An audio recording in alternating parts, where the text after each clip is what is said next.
Boa tarde a todos e todas. É uma honra para mim poder apresentar o professor Leandro Oliveira Andrade, professor titular do Instituto de Química da Universidade de São Paulo, onde eu fiz a pós-graduação, mestrado, doutorado. Então, é um momento incrível, entenda, tá? Professor Leandro H.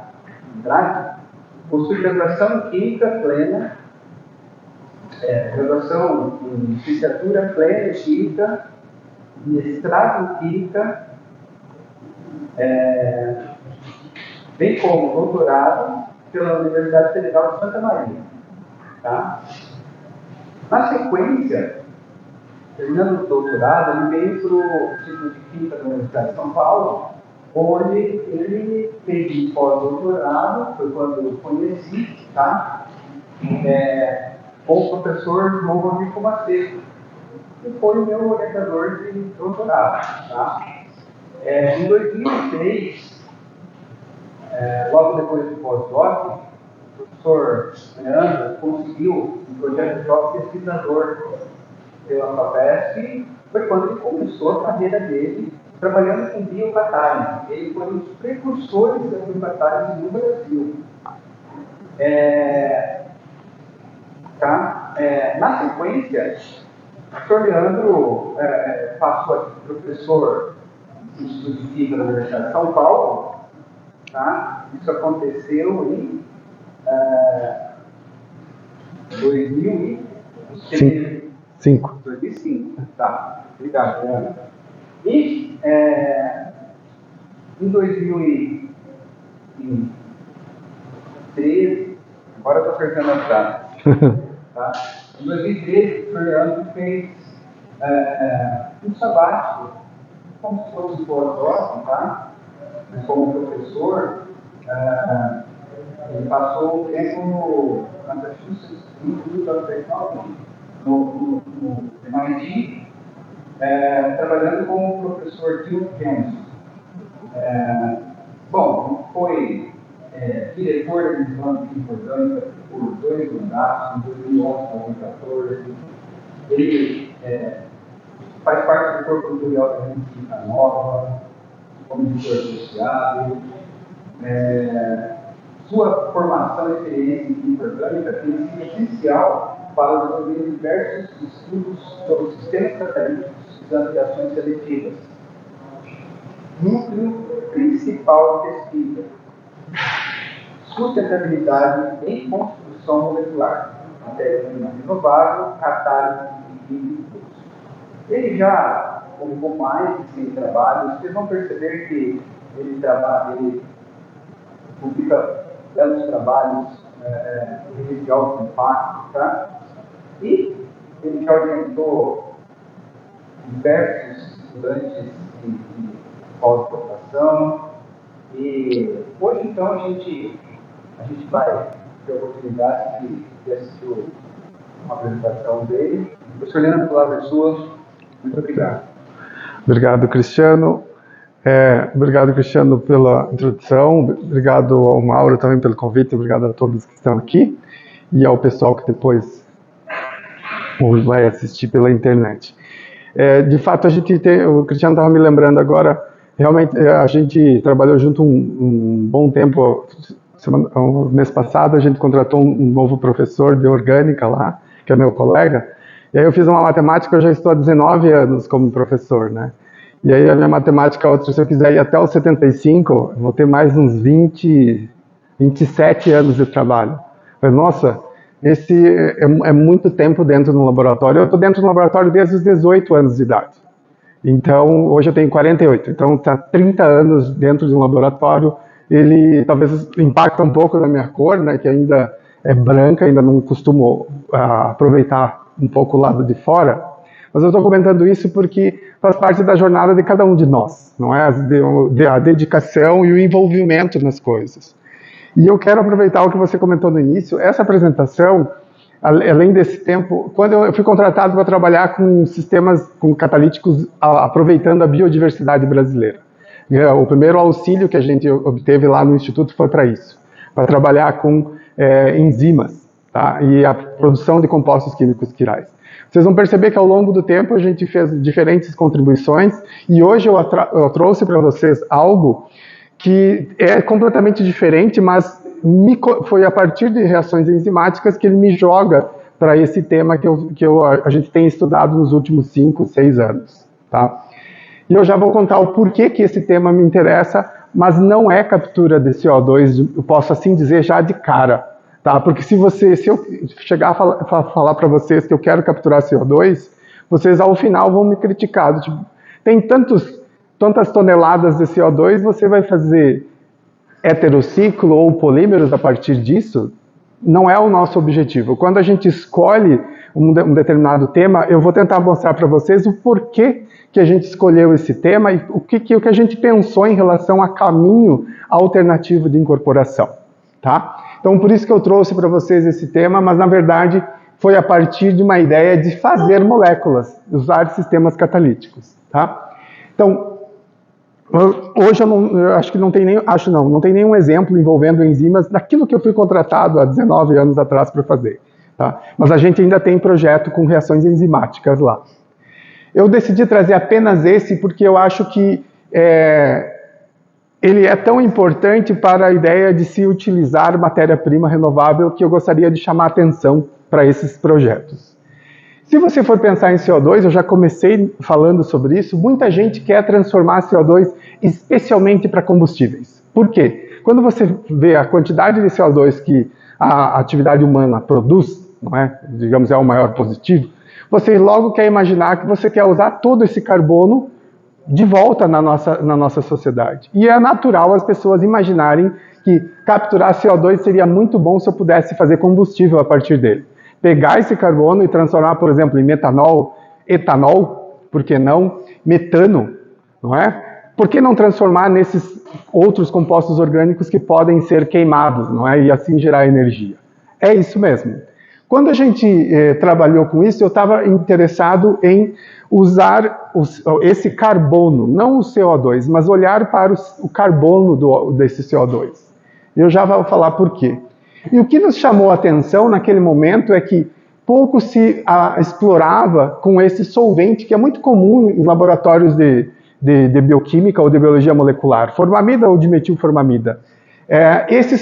Neste caso, que é a formamida, que é com NH2, ele pode ser preparado diretamente do CO2.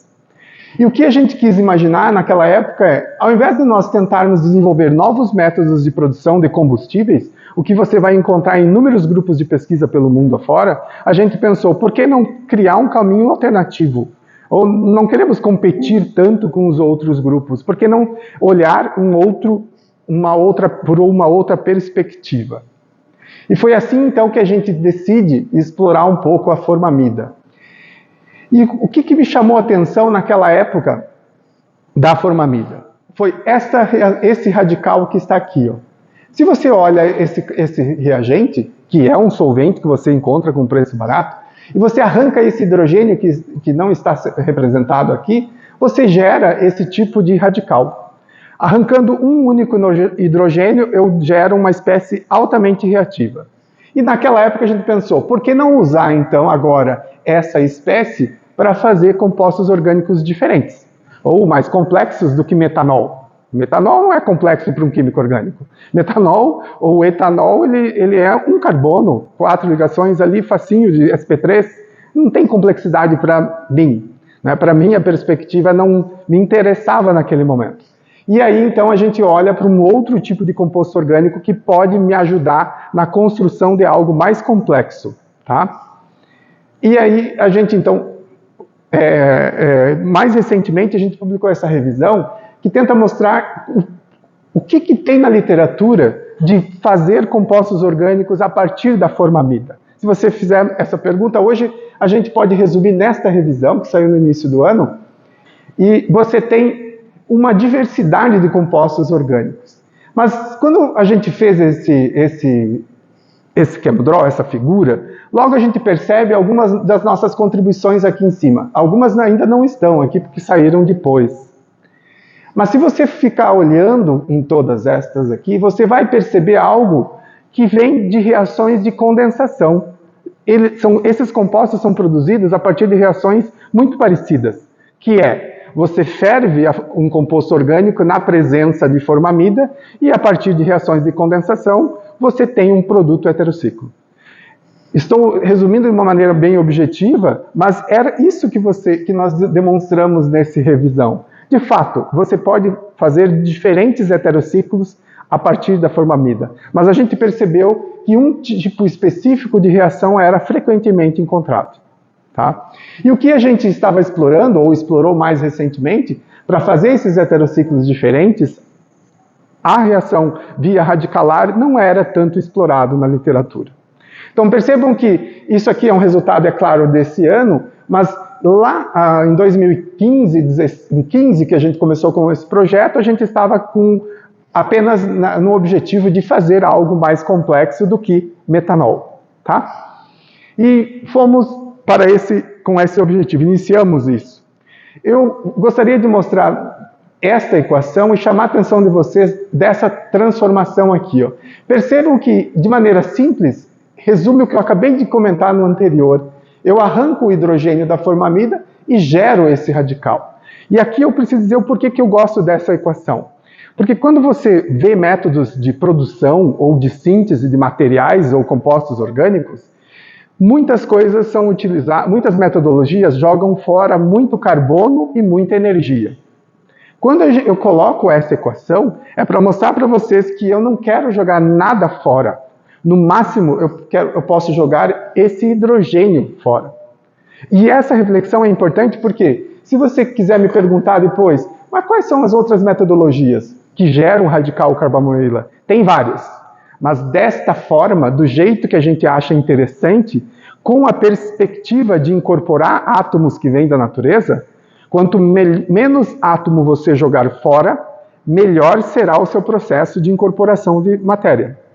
Essa frase não é tão frequentemente ouvida em vários artigos ou em palestras de pessoas que desenvolvem metodologias para a produção. A preocupação, então, com todos os átomos envolvidos naquela reação. É claro que eu estou puxando essa perspectiva para aquilo que eu trabalhei, correto? Mas é o que eu justifico para vocês o porquê que eu quero gerar esse radical usando como matéria-prima aquele solvente. Tá bom? Com esse desejo em mente, lá em 2015 a gente foi para a literatura. E eu gosto de destacar essas 3 referências.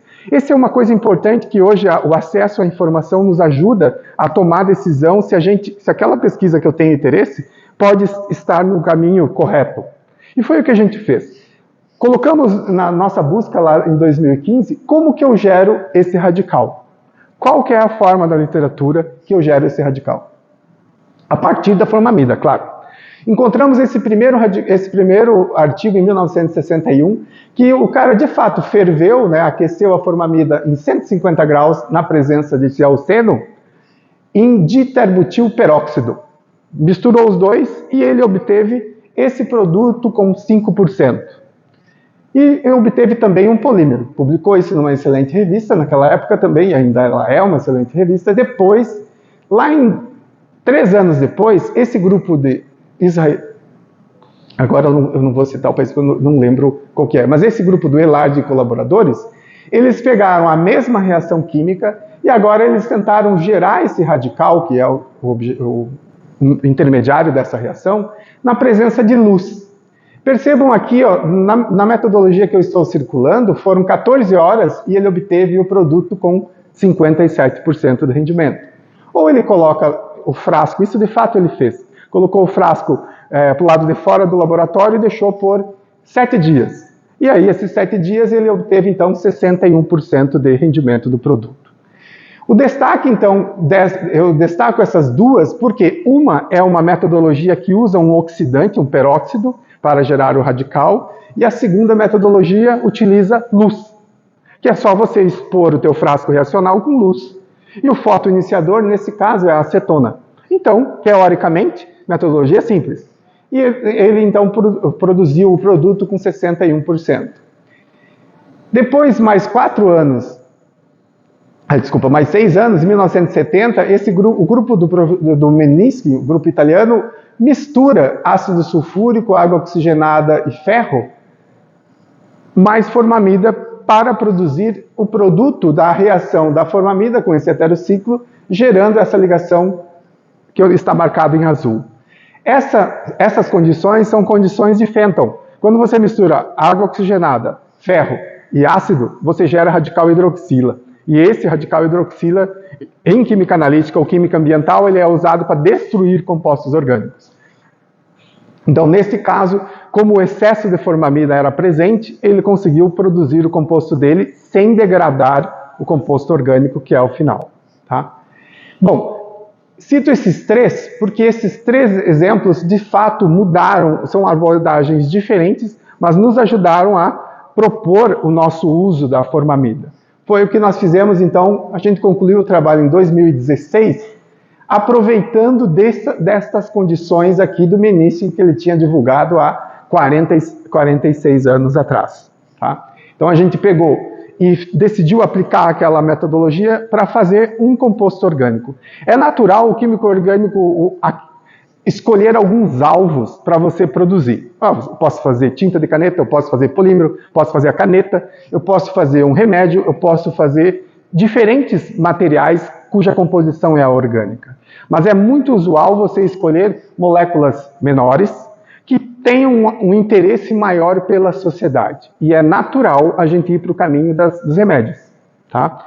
É natural a gente ter esse olhar. Eu não fiz o diferente naquela época. A gente pegou, então, alguns compostos que nós visualizamos que poderia ser utilizado a metodologia. São esses alcaloides, e sempre aliado aos alcaloides naturais, não é, você encontra informações de atividades biológicas que o grupo que isolou pela primeira vez mostrou. Tá? Eu deixei marcado em vermelho o nitrogênio e esse carbono propositalmente, porque o nosso olhar de fazer esse alcaloide só foi possível aproveitando da reatividade da formamida. E eu espero demonstrar para vocês nas próximas projeções. O que nós temos aqui é uma rota onde eu destaco como matéria-prima de partida anilina, eu faço uma reação de acilação, insiro mais um grupo de alquila, e eu gostaria que vocês olhassem esse que eu estou circulando, que é a reação da acrilamida, para levar à formação desse produto. Vejam, esse aqui está marcado com duas linhas em azul. Isso acontece numa única etapa. Então a gente gera o radical, coloca esse reagente, e percebam que eu faço duas ligações carbono-carbono, sendo um heterociclo formado nesse processo. Qual que é a relevância disso? Imagina que para você fazer moléculas orgânicas, você vai ter que conectar partes. Então, se você tiver uma metodologia que facilite essa conexão de carbonos, você já pode imaginar que essa é uma metodologia que, de certa forma, é relevante. Quando tu coloca nesse contexto de produção desse intermediário, aí a gente percebe que essa metodologia, se eu colocar nesta última etapa um hidreto, eu transformo esse grupo que está em vermelho, ele vai ciclizar, e eu terei o produto natural no final. Então, essa era a nossa proposta. Usar a formamida para fazer um composto orgânico que este composto final tivesse algum apelo. Tá? Eu vou escapar de algumas tabelas, mas eu vou dar o destaque para algumas, só para vocês perceberem que encontrar a eficiência numa metodologia, ele é um trabalho que realmente é custoso, não é? Para as pessoas envolvidas que vão para a bancada. A primeira parte, a gente faz uma otimização. É descobrir qual a quantidade dos reagentes, dos catalisadores, temperatura, tempo, para que você atinja a melhor produção do composto desejado. Tá? Nesse caso, a gente avaliou a quantidade de ferro, eu vou para frente, e a gente encontrou a melhor condição com ferro, e a reação poderia acontecer com 4 horas a 65 graus. Então a gente otimizou no final dessa etapa, aquece isso por 4 horas, mantenha 65, e você consegue fazer esse heterociclo que você intermediário desejado. Tá bom? Outra coisa que é tradicional, vai aparecer várias slides com um monte de compostos de carbono. A relevância de eu colocar isso aqui para vocês é mostrar que o que foi desenvolvido no laboratório, ele é amplo. ele não foi estudado para apenas um composto. Isso é relevante numa ideia de produção. Se você produz um só composto, e a tua metodologia é tão específica para apenas um, você pode ter uma metodologia limitada. Então é por isso que é usual a gente fazer algum tipo de apresentação e encher para vocês de exemplos. Exemplos, eu quero deixar claro que o que foi desenvolvido é extremamente eficiente para essa classe de acrilamidas na qual ele foi aplicado. Tá bom? Então é por isso que eu estou passando. E eu quero dar o destaque para poder falar mal do nosso trabalho nesse slide, para não ficar falando bem dele o tempo inteiro. Eu preciso falar mal dele. Por quê? Vejam o número 0 aqui dentro. Isso significa que nós não conseguimos produzir esses 2 heterociclos. E a causa para isso percebam que esse nitrogênio está ligado a um hidrogênio. Para que essa reação aconteça, ela obrigatoriamente tem que ter um grupo alquila ou um grupo arila. Tá? Esse tipo de reagente aqui, onde aqui tem um hidrogênio, a reatividade dele é lá embaixo, com o radical que nós estamos produzindo. É o ponto negativo, mas não é um problema, porque anos depois a gente publicou um outro trabalho mostrando que a gente pode fazer o produto por outra rota. Mecanismo. O que eu vou destacar do mecanismo é apenas esse que eu estou circulando. Aqui é a metodologia de Fenton. Ó. É aquecer água oxigenada em meio ácido sulfúrico para gerar esse radical hidroxila. E é esse radical hidroxila que vai arrancar o hidrogênio da formamida e gerar o radical carbamoíla. Tá? É dele que a gente gera o radical que depois vai fazer as sequências da reação. O resto, eu acho que talvez não é necessário dar o destaque, mas o que eu gostaria de deixar claro é, aqui nós temos uma reação misturada, não é que aquilo que o Minichi tinha mostrado, que é você usar uma metodologia de Fenton na presença de um reagente que vai reagir com o radical hidroxila.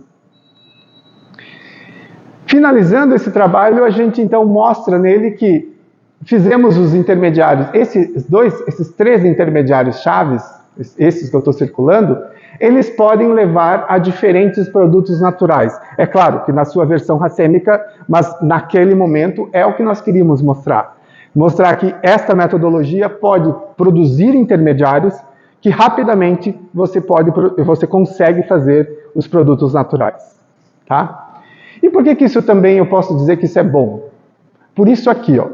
E aí vem aquele aspecto de incorporar carbono, fazer uma metodologia eficiente. Vejam isso aqui, ó. Essa metodologia ela é a melhor que tem na literatura até agora, porque eu consigo incorporar o máximo de átomos para produzir esse tipo de indol. Tá? E da onde que eu tiro isso?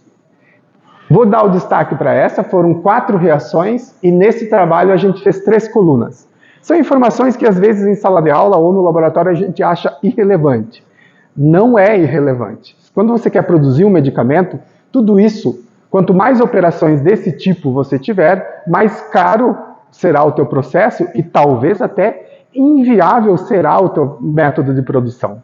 Então, se preocupar com fazer reações rápidas, que você evite também o número de purificação, é algo importante que qualquer cientista precisa ser incorporado. E aqui eu tenho que falar mal aí dos competidores. Ó. O que tinha na literatura naquela época, a pessoa, para fazer o mesmo composto, usava de 8 a 13 etapas. Com essa metodologia, a gente conseguiu fazer em apenas 4 etapas. Tá? E fazer apenas 3 colunas. Bom, por que é tão sucesso isso? Porque a gente consegue, para esse indol, aproveitar a reatividade do carbono, do radical, e aproveitar a reatividade do nitrogênio. Isso tu não consegue com CO2. Se tu quiser fazer direto com CO2, tu nunca vai conseguir. Por quê? A formamida já tem o nitrogênio que está no alcaloide final e já tem o carbono que me ajudou a fazer o oxindol, o intermediário. Então, aí é o ponto onde eu falo. Nós não queremos capturar todo o CO2 para fazer esse esse alcaloide. Nós estamos mostrando que um composto alternativo pode ser um composto produzido a partir do CO2, te dá algo que o CO2 não te dá em termos de reatividade e de produtividade. E é isso que a gente chama, então, de uma alternativa de você incorporar carbono. Tá? E esse projeto ficou adormecido por 2 anos. Aí depois, acho que, na época a gente estava trabalhando com outros projetos, e aí me chamou a atenção porque não estava saindo, ninguém estava publicando sobre esse tema naquela época, em 2016, 2017. Saiu no final desse trabalho de dezembro de 2016.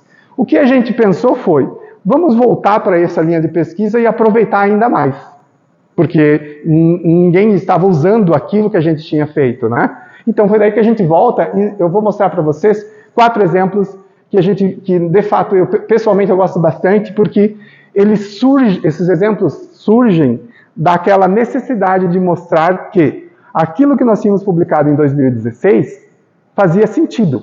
Só que, como ninguém usou, nós é que tivemos que assumir o papel de vamos para o laboratório mostrar que essa metodologia, de fato, pode ser usada para fazer esses heterociclos. Primeiro deles, agora a gente vejam o mesmo raciocínio. Encontramos essa coispirolactama, que é um composto orgânico que é encontrado nesse cereal, tá? E esse composto foi relatado que ele não pode não ser uma atividade excelente, mas ele possui atividade que inibia a proliferação de algumas células malignas, tá? O que a gente fez? A gente decidiu, vamos fazer uma série desses compostos. Vamos fazer uma metodologia para isso. E aí a gente foi lá, eu vou colocar toda a equação e vou dar o destaque novamente para a reatividade que o CO2 não faz, mas a formamida me proporciona. Em uma etapa, a gente faz então o oxindol e deixa a formamida pronta ali. Vocês vão perceber que a formamida, essa hidroxila que está nessa posição, esse oxigênio irá reagir com esse carbono da formamida, da carboxamida, para levar à formação da lactona correspondente.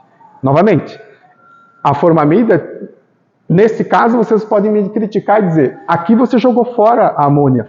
Exato. Só que esse radical só é eficiente nestas condições se você usar a formamida. Tá?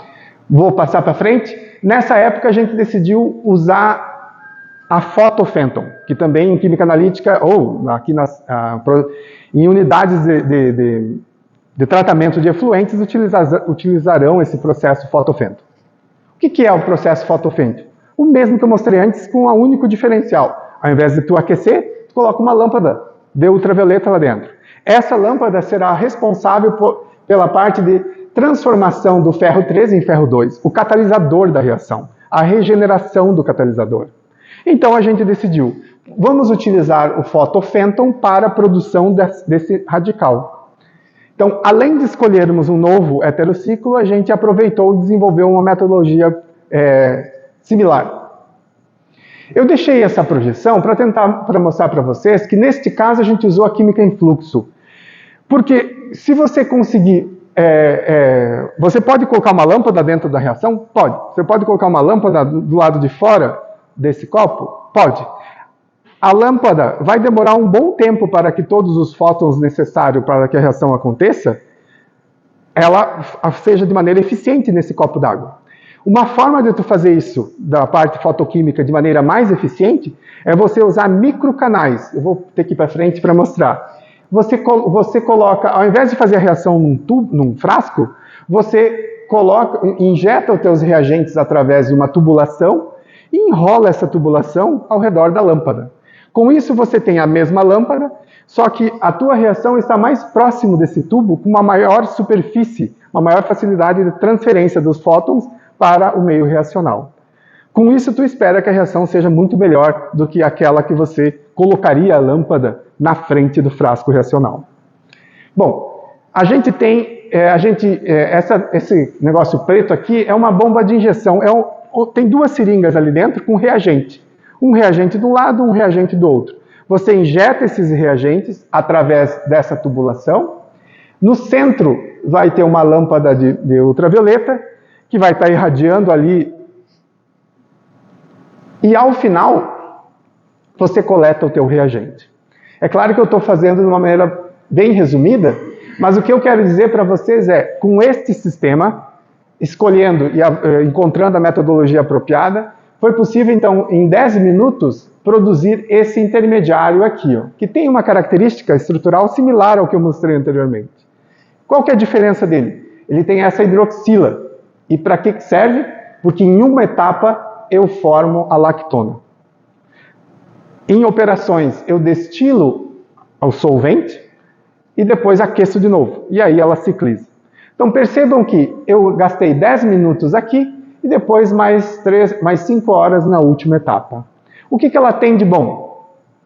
Não usamos água. Então você faz a reação, pega toda a tua mistura reacional e purifica. Uma coluna só foi utilizada. De novo, pode parecer simples isso, mas é um fator extremamente importante. Não usamos água, não geramos resíduo aquoso. Além disso, economizamos nessas etapas e facilitamos a purificação do produto. Tá? Depois de ter feito essa otimização, de novo, aquele monte de tabela que eu mostro para vocês que isso aqui é robusto. Eu posso trocar os substituintes e essa metodologia se mantém eficiente. Tá? Eu vou ir passando. Eu quero mostrar esta última aqui. Ó. O produto natural, ele não tem essa benzila ligado ao átomo de nitrogênio. Eu tenho que arrancar isso. E aí, a gente removeu essa benzila, utilizando uma condição relativamente simples, em meia hora. E aí percebam que a gente, então, produziu o produto natural na forma, neste caso, a sua forma racêmica e mais uma série de análogos. Então, mais uma vez mostrando, de novo, produzimos aquela série para mostrar que a metodologia de desproteção era eficiente. Tá? Esse trabalho, na época, foi desenvolvido pelo Vinícius e pela Melissa, que era a iniciação científica. Eu acho que se ter comentado primeiro, mas foi a Val e a Juliana, que era a iniciação científica do laboratório, que fizeram o primeiro trabalho com o radical. Tá? O que nós, logo em seguida, como nós vimos que aquilo estava tão eficiente em 10 minutos, a gente decidiu, precisamos fazer mais compostos relevantes. E aí a Milene estava fazendo doutorado, nós escolhemos essas espiroimidas. E elas são interessantes porque essa aqui, por exemplo, é anticonvulsivante. E essa aqui é um hipnótico, né, sedativo, ou tem um outro parecido que é de fato usado em hipnose. A gente pensou, vamos tentar fazer esses compostos usando essa reação que a gente estava estudando? E aí, de fato, então, nós analisamos a matéria-prima de maneira diferente para que esses compostos pudessem ser utilizados como reagentes da reação que nós estávamos trabalhando. Tá? Nós escolhemos o ácido itacônico, que ele é um produto de origem natural, pode ser produzido a partir, claro, hoje em dia a partir de fermentação, né? Se você conecta a anilina num carbono, você gera essa estrutura. Se você conecta esse nitrogênio no carbono dessa carboxílica, você tem um outro tipo de sistema. Mas a matéria-prima é a mesma. Apenas fazendo uma troca de reagentes, você consegue gerar essas duas matérias. Ao final disso, a gente consegue, então, produzir diferentes espiroimidas. Tá? Eu deixei esse slide para mostrar para vocês que, ao olhar um composto orgânico, e se você tiver a conectividade apropriada, você pode gerar estruturas relativamente diferentes ou que sejam tão relevantes quanto aquela que tu planejou no início. Tá? E essa característica do ácido itacônico foi bem legal. Fizemos espirosuccinimidas desse tipo. Eu vou mostrar para vocês a sequência. E vou parar... aqui, ó. Mais uma vez, 10 minutos na primeira reação, é aquela reação fotoquímica em fluxo, mais 2 horas na reação de ciclização. Neste caso, nós temos uma succinimida, tá? No outro era uma lactona, mas são núcleos diferentes que aproveitaram da mesma reação. Aquela velha história de sempre mostrar que a metodologia é robusta, Tá? A outra classe foi feita da mesma forma. Nesse caso, nós temos 10 minutos, como eu mostrei anteriormente, e mais 1 hora desta última reação. E, de novo, o destaque porque nós fizemos apenas uma purificação e apenas uma cromatografia na segunda reação. Então, essas são informações que a gente precisa sempre dar o destaque. Eu vou pular essa porque eu quero mostrar essa aqui. Ó. Esse exemplo foi mais... eu não vou dizer que é para mostrar que você consegue fazer um composto orgânico, sendo que todos os carbonos vieram da natureza, usando a reação que a gente estava estudando. Então, a gente estava estudando a reação com radical, certo? Então, nós pegamos o PABA, que é um produto natural, pegamos o verdinho, veio do ácido itacônico, né? E esses outros, metanol, esses outros pequenos grupos, também podem vir de fontes naturais, tá? Percebam, então, que a partir do PABA, a gente conseguiu fazer essa espirosuccinimida. E sendo que todos os carbonos a gente pode propor, não é que eles são totalmente renováveis. Essa só foi uma forma para mostrar que é possível aplicar a metodologia com os materiais, os compostos renováveis e, quem sabe, gerar um produto que todo ele seja natural. Mesmo que você fez 100% sinteticamente. Não é? Então você tem um produto todo natural, mas foi feito sinteticamente no laboratório. Meio esquisita a expressão, mas é a verdade por trás disso. Esse trabalho foi desenvolvido pela Milene e pela Alice, que fazia iniciação científica lá no laboratório. E aqui o nosso aspecto, a inovação maior que a gente queria deixar é: você pode fazer compostos químicos renováveis utilizando a química desse radical com o máximo de incorporação de carbono. Tá? Esse aqui, o exemplo 3, essa isopinolinas, ele surge com algo que não tinha muita exploração da reatividade de tudo que está em vermelho. Então a gente percebeu, essa parte que está em vermelho não tem sido explorada com radicais. A gente pensou, por que a gente não explora com o nosso radical? Essa foi uma motivação. A outra foi essa aqui, ó. Isso foi surpreendente quando a gente viu que funcionou. Quando você olha as nossas reações, a primeira delas foi aquecida a 65 graus. A segunda foi a temperatura ambiente, certo? Mas a gente percebeu que se tu aquecesse a reação, ela era muito mais rápida. Qual que é o natural pensar? Aquece isso no micro-ondas, aquece isso no ultrassom, aquece isso numa chapa ou num microbloco. Então começam sugestões naturais das discussões.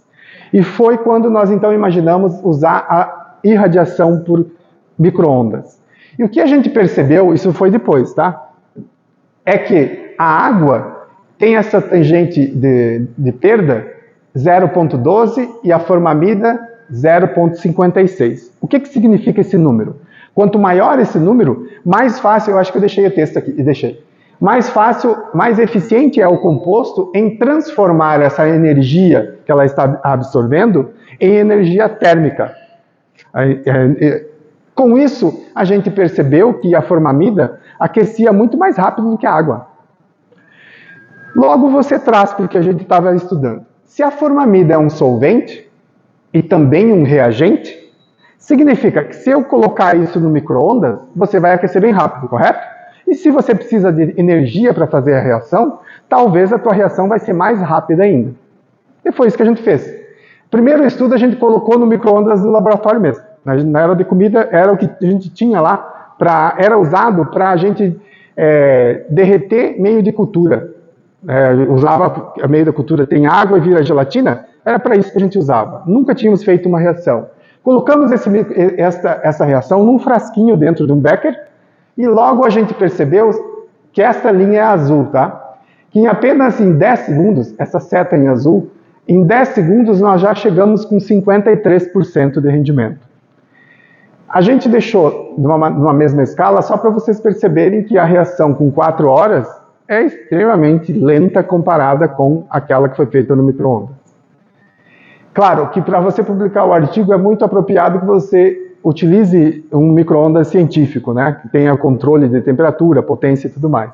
É claro que a gente fez isso, né, no micro-ondas, e a gente fez, o resultado foi muito parecido, ó, o micro-ondas caseiro e o outro científico.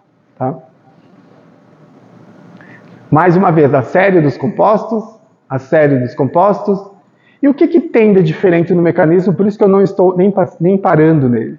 É que agora você está usando um solvente que aquece muito rápido.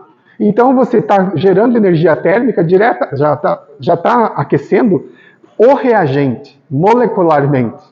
E aí você tem essas reações extremamente rápidas.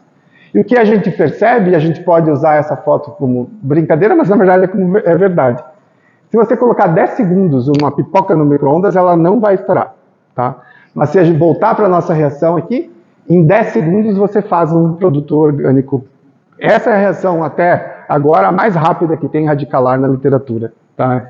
Isso a gente fica... Tanto é que a gente está desenvolvendo um experimento para colocar em sala de aula, para mostrar isso. Tá?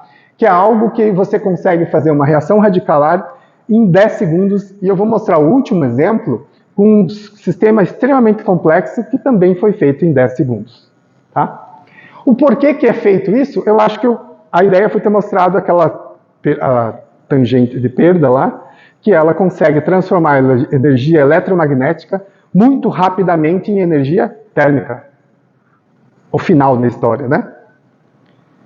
Aí a Mariale, na época, que foi a responsável por esse trabalho, e a gente conseguiu fazer uma série desses compostos em 10 segundos. Eu acho que o mais legal, eu não posso dizer o mais legal, mas o mais impressionante foi fazer esse ciclo aqui em 10 segundos. Tá? A gente não estava querendo fazer ele, a gente estava querendo responder essa pergunta. Podemos fazer uma reação em dominó, né? Faz uma coisa, ataca outra, ataca outra, ataca outra? Era isso. Né? Então a brincadeira foi, pega esse composto, que ele tem uma dupla aqui, tem essa tripla aqui, e tem a possibilidade de se conectar no anel aromático, que é um sistema insaturado.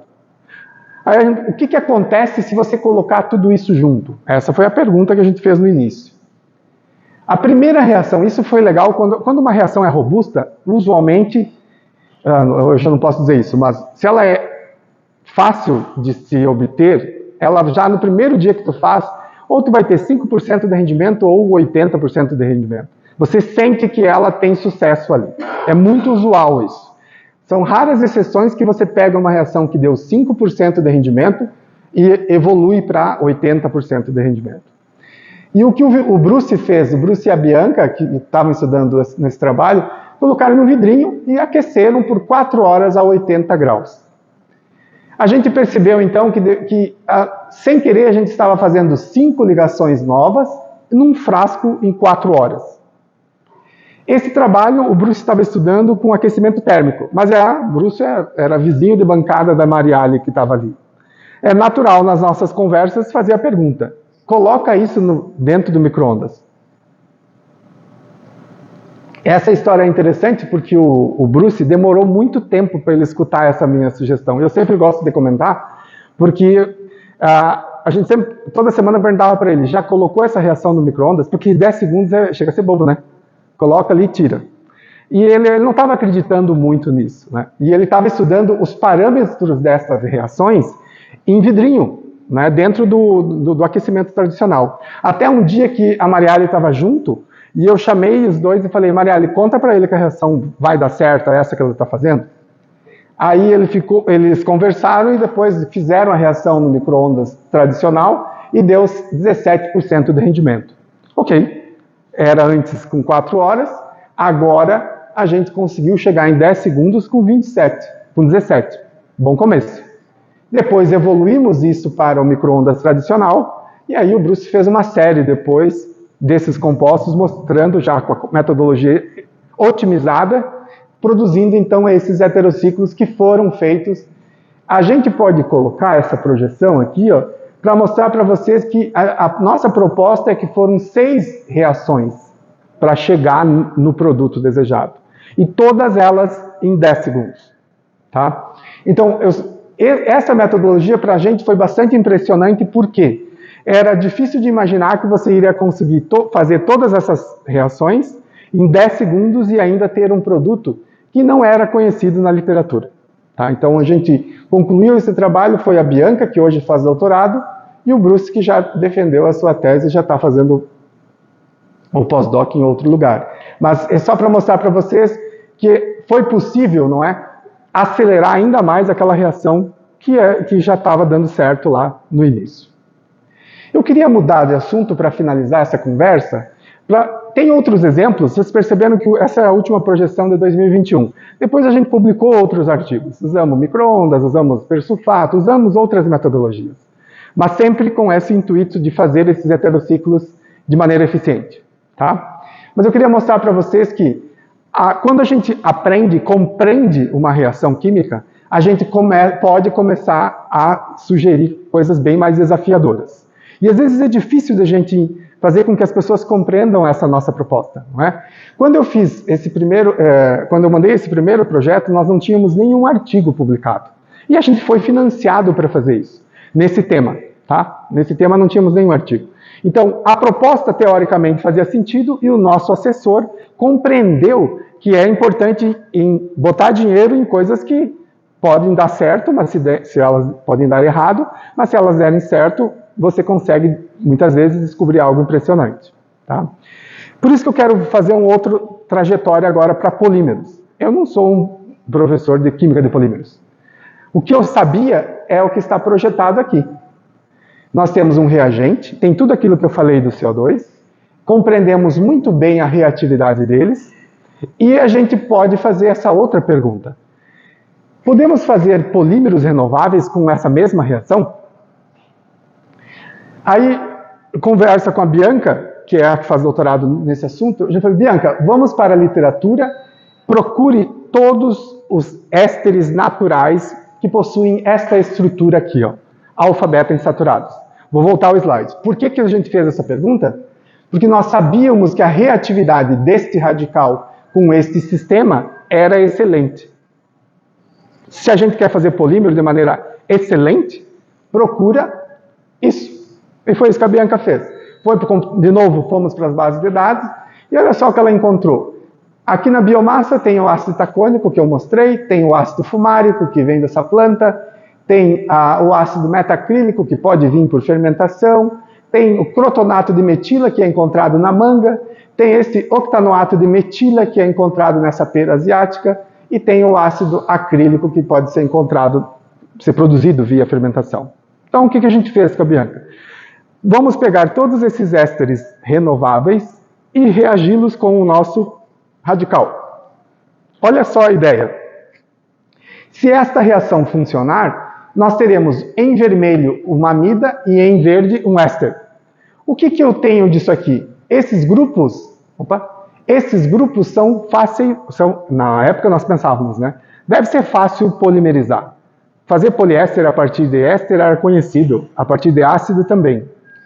Então nós desenhamos essa reação para que ela acontecesse de 1 a 5 minutos, já vou mostrar mais detalhes. Mas olha o que a gente também visualizou quando nós escrevemos esta equação. Percebam que todos os átomos que estão aqui vão para o produto.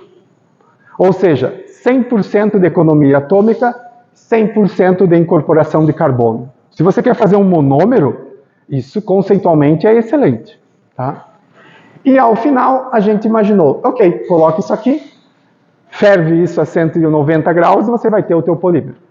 Simples. Isso aqui já era publicado para poliésteres e poliácidos. Desculpa, para diácidos e diésteres.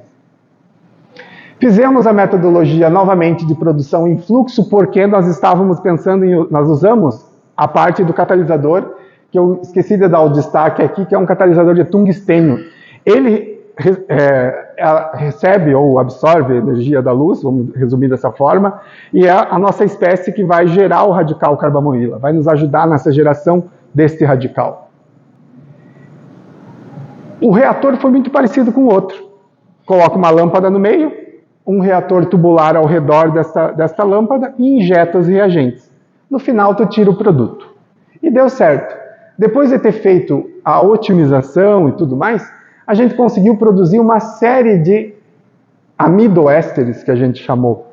porque ele tem uma amida e tem um éster na função. Aí a gente conseguiu, então, rendimentos ótimos, ó, de 80% a 98% de rendimento isolado, numa reação que variou de 1 a 5 minutos. Então, nesse caso, não foi 10 segundos, mas foi de 1 a 5 minutos. Eu deixei o mecanismo, mas acho que não é necessário eu dar o destaque. Talvez eu possa apenas reforçar que todos os átomos da formamida estarão presentes no produto. Vamos aproveitar essa projeção. Vejam o hidrogênio em vermelho desse lado e a outra parte. 100% de incorporação de carbono, 100% de economia atômica. Isso, conceitualmente, reforça a nossa proposta. O que a gente fez? De posse de um exemplo, a gente decidiu ferver isso aqui. Eu estou usando essa expressão porque, de fato, você aquece a 190 graus, 220, 240 graus. É usual você usar altas temperaturas para fazer polímeros de cadeias longas, tá? Então, a gente começa estudando com 140, 160, 190. A gente parou em 190, porque você também descobre qual é a melhor temperatura para evitar uma degradação térmica da tua matéria, tá? Então, a gente fez isso também. Muitas informações eu não estou detalhando dos trabalhos, tá? Mas depois vocês podem me perguntar se vocês quiserem. Só que o que aconteceu, a gente achou que o álcool iria reagir tranquilamente nessas 3 carboxilas aqui, ou carbonilas, para dar um triéster aberto, uma estrela. Não foi o que aconteceu.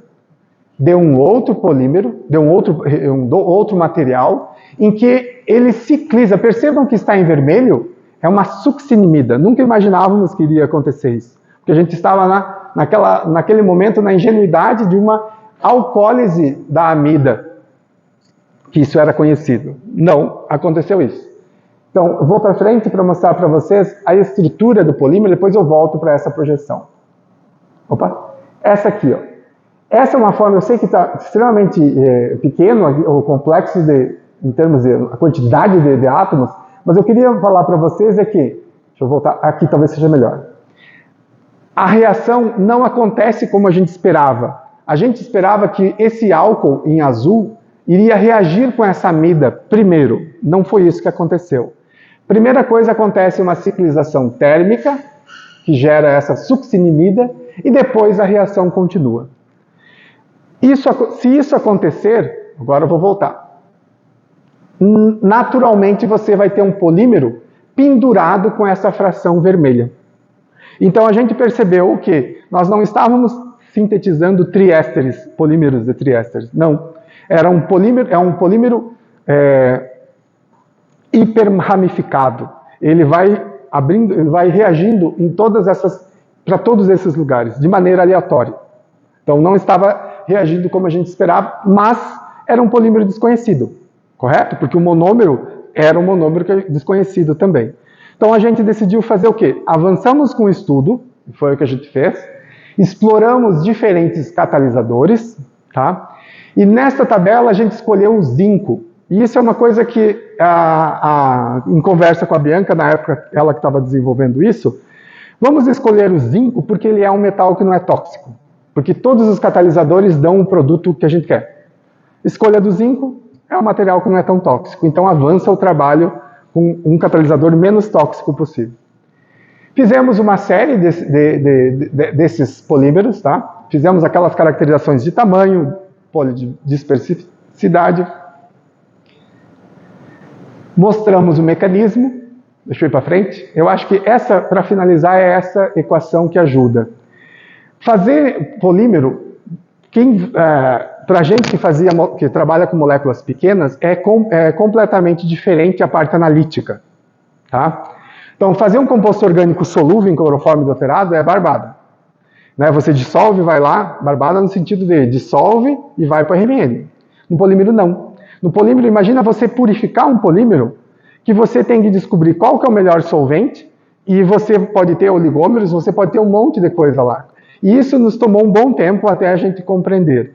E esse projeto teve apoio do professor Luiz Catalani, do LIC, lá do nosso instituto, que nos auxiliou a compreender essa parte de polimerização e caracterização desses polímeros. Tá? Mas com esta proposta, aplicando a parte analítica, e isso aqui foi muito importante, ó, aplicando experimentos controles de reatividade, foi que nós conseguimos, então, comprovar a estrutura do polímero que nós estávamos fazendo. Então, a gente usou experimentos, controles, RMN, GPC, tudo bem, mas usamos espectrometria de massas e conseguimos identificar o perfil desse polímero. Tá? Esse nos tomou um bom tempo, mas a gente conseguiu, depois de todo esse esforço, em mostrar que, de fato, o que estava acontecendo na etapa 1 dessa reação era a ciclização térmica gerando a succinimida logo nas primeiras horas da reação. Tá? Então, a gente conseguiu mostrar todas essas etapas. Fecho com esse aqui, ó. Aqui também é natural, né? Aqui é a parte da nossa orgânica influenciando na química de polímeros. A conversa com a Bianca foi: vamos comprar todos os dióis que a gente tem na literatura ou que tem disponível fácil para fazer diferentes polímeros, não é? Trocando o diol, você vai modificando o tamanho desse polímero, essa unidade que se repete, é claro. A gente fez com os mais simples que nós tínhamos no laboratório. Deixa eu ir para frente. Para finalizar com esse aqui, ó. Esse foi curioso, que hoje nos impulsionou para um outro tipo de trabalho. Vocês percebem, a gente não tinha percebido esse tipo de polímero até escrever e colocar essa estrutura no artigo. Esse aqui é um PBS, desculpa, é um análogo ao PBS. Qual que é a diferença desse polímero biodegradável que é bastante conhecido? Aqui tem 6 carbonos, não é? Na época a gente fez com 6 carbonos, mas o PBS, que é esse polímero biodegradável, tem 4. Tá? O que a gente percebeu é que não foi intencional, mas que ao utilizarmos esse reagente como monômero, nós encontramos uma forma alternativa de produção desse polímero biodegradável do PBS. Tá? E esta polimerização estava acontecendo de algo diferente também. Tá? Veja, quando você aquece isso aqui, ele ciclizava. Aí você continua aquecendo, ele abre, reage com diol, ele reage com diol, abre, e aí você tem o polímero. Então, uma vertente desse projeto hoje é produzir, então, esses derivados que são análogos ao PBS a partir de ácido acrílico, né, que é um ácido que você pode produzir via fermentação. Tá? Então, percebam que foi a compreensão daquela reação radicalar que nos está levando para uma outra coisa. Nos levou para uma outra coisa, né? Aqui é só a abordagem final desse projeto de polímeros. Então, de fato, conseguimos produzir polímeros lineares, mas também polímeros hiperramificados. Tem bastante diferença na aplicação tecnológica deles, tá? O linear do ramificado. Se vocês me perguntassem, vocês queriam o que com eles? Nós queríamos apenas, nesse artigo, mostrar que a nossa ideia era relevante, que usar formamida e ésteres naturais é, de fato, uma metodologia eficiente para a produção de polímeros renováveis. Fechou, conseguimos, publicamos. Agora, qual que é a nossa próxima alvo com esses polímeros? Eu vou deixar aqui, ó. Mostrando esses projetos para algumas pessoas, esses trabalhos para algumas pessoas, a gente decidiu, uma pessoa me perguntou, por que você não usa esses polímeros como nutrientes? Se eles são biodegradáveis, com essa minha fala de biodegradabilidade, a pessoa me lança a pergunta, por que você não usa como nutrientes? Beleza. Depois gastei quase uma semana lendo para responder essa pessoa. Ela nem me perguntou para eu responder naquele dia, né? Mas essa pergunta foi extremamente importante, que me jogou para uma reflexão de o que eu posso desenhar como polímero que atue como tenha o seu papel, e ao final, quando você joga no solo, ele pode se degradar e todos os átomos seriam incorporados. E sabe onde que nos chamou bastante atenção? É o átomo de nitrogênio. Esse átomo de nitrogênio, todos os carbonos poderiam ser incorporados e o nitrogênio que está nele também. Tá? Então hoje a Bianca, que é a doutoranda que praticamente avançou junto com os outros, a Mariane foi uma pessoa que iniciou esse projeto e deu muita coisa errada, mas ela nos mostrou muita coisa interessante das reações fotocatalíticas com ésteres. Quando a Bianca chega para fazer o doutorado, a gente já conseguiu encaminhar esse projeto para algo que pudesse render uma informação importante. Atualmente, o que nós queremos então com isso? Se nós podemos imaginar que esses compostos são biodegradáveis, o que nós estamos fazendo? Usando essa reação para gerar polímeros que, ao final do seu uso, eles possam ser incorporados como nutrientes. Como que isso é feito? Aí não é o tempo dessa apresentação, mas eu só queria deixar essa frase porque, de novo, não entendo nada de crescimento de plantas. O bom do lado do nosso instituto é que a gente tem uma bioquímica do lado. E aí já temos estabelecido com um colega lá que ele vai pegar esse nosso material, jogar na planta e verificar qual é o efeito do crescimento da planta na presença desse nosso polímero. Com isso a gente vai poder dizer se esses átomos desse polímero estão sendo incorporados na planta. Tá? Então a ideia é aproveitar essa química que a gente sabia e entregar esse material para pessoas que trabalham com essa parte de compreender o metabolismo, não é? Da planta na presença de compostos orgânicos. Tá? Então, o que eu queria deixar de mensagem para vocês? Percebam que aquilo que nós começamos com apenas um trabalho para mostrar que a reação poderia ser usada para fazer um alcaloide, ele encaminhou para algo que a gente não tinha imaginado, que rendeu esse projeto de polímeros e outras vertentes que podem sair dessa ideia de polímeros nutrientes. Tá? O que a gente imagina com isso é, a partir de agora, eu poder responder para as pessoas que tipo de propriedade ou aplicação tecnológica que esses polímeros podem ter. Hoje eu não consigo te dizer isso. No máximo que eu consigo colocar, eles possuem uma resistência térmica boa e alguns são curiosos que eles são quase como se fosse uma cola, tá? Eles grudam coisas. Então é isso que a gente tem de informação até o momento. Da parte de heterociclos, o que eu ainda não respondi no laboratório, que eu gostaria mesmo de fazer, é tentar fazer algum heterociclo que ele tenha possibilidade de interagir com a luz e florescer, tá?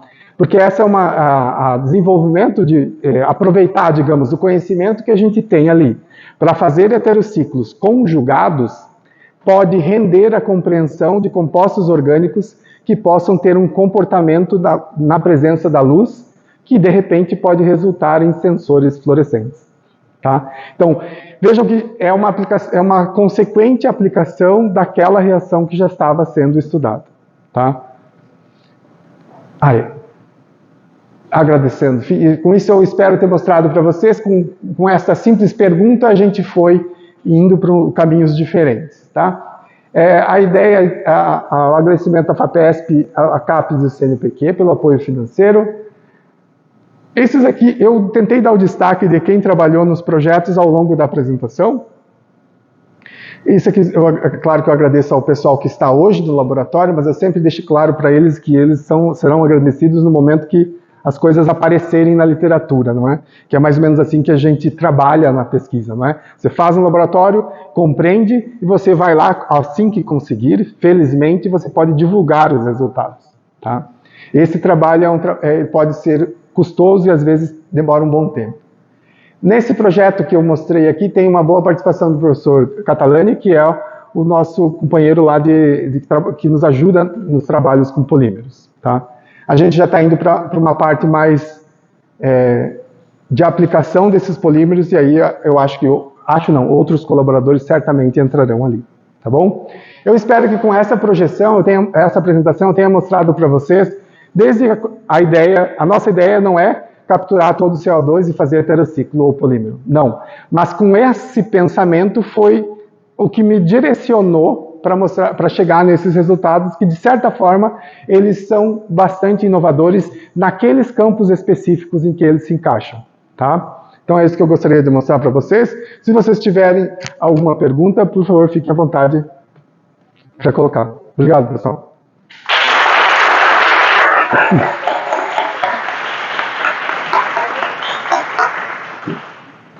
E aí, pessoal, perguntas?